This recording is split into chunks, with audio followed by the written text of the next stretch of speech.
sangat emosional ya, karena melihat wajah Pope itu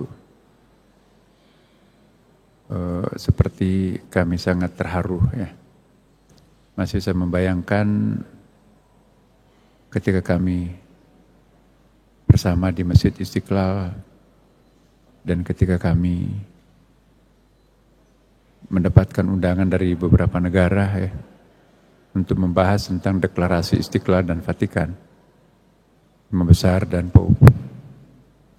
Dan 2 poin yang sangat penting, saya mohon untuk kita semuanya, komunitas umat Katolik dan Islam, agar betul-betul memperhatikan pesan Pope. Yang pertama, betapa perlunya mengedepankan dialog, perdamaian, bukan dengan cara-cara kekerasan, karena kekerasan tidak akan pernah menyelesaikan persoalan secara konstruktif. Yang kedua, ini yang sangat baru, bagaimana menggunakan bahasa agama, mengajak kepada warga, umat beragama, untuk sadar sepenuh hati, bersahabat dengan lingkungan hidup, lingkungan alam. Jadi kita jangan sampai merusak alam, mempercepat proses dunia ini kiamat.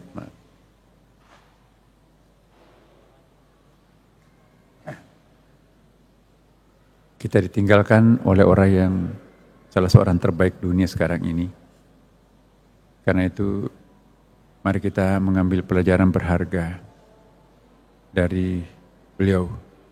Memang beliau sudah wafat, tapi insya Allah akan tetap hidup pesan-pesannya di dalam batin kita.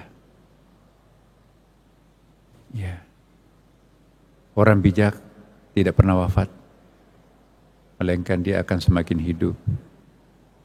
Ya, seperti lilin yang menyala di dalam kalbu kita dan dalam pikiran kita masing-masing. Kemanapun kita pergi, di situ ada cahaya. Ya, tentu kita berdoa semuanya. Apapun agama kita masing-masing di sini, mari kita berdoa. Semoga orang-orang yang terbaik yang pernah mengabdi untuk dunia kemanusiaan itu, ya, mendapatkan tempat yang sangat-sangat layak di sisinya, dan kita yang ditinggalkan semuanya, semoga menjadi manusia yang benar, yang senantiasa mengindahkan tata krama, mendengarkan suara-suara hati nurani. Dan yang terakhir, kesan saya pribadi kepada mendiang almarhum adalah ketika saya berjabat tangan, tidak mau melepaskan tangan saya, kenceng banget. Ya. Dan ketika saya mencium kepalanya 2 kali, dia mencium tangan saya juga berkali-kali.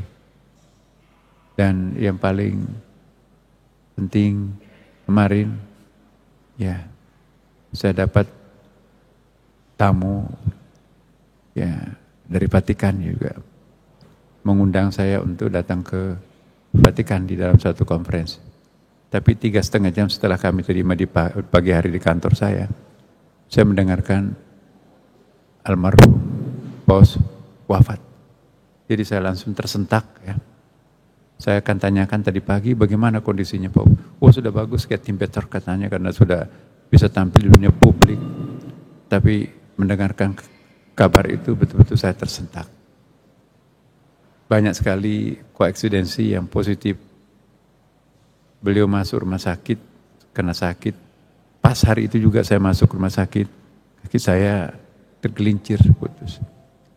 Jadi ini apakah itu koeksidensi kebetulan atau bagaimana ya? Tapi yang jelas kita merasa kehilangan, ditinggalkan oleh orang-orang yang terbaik yang ada di permukaan bumi ini. Mudah-mudahan kita semua bisa mencontoh sekecil apapun yang bisa kita contoh dari beliau. Syukur-syukur kita bisa mencontoh lebih banyak. Mari kita menjadi manusia sejati, meniru apa yang dilakukan oleh beliau. Saya selaku pribadi maupun sebagai Imam Besar Masjid Istiqlal Jakarta maupun juga sebagai Menteri Agama Republik Indonesia, ya, mewakili komunitas kami mengucapkan ya tentu selamat kepada kita semua diberi kesempatan hadir di tempat ini untuk mengenang sosok-sosok figur yang baik ini. Dan tentu kami semuanya juga ikut berduka dan kita semua berduka dengan kepergian orang yang kita cintai ini. Terima kasih. Salam.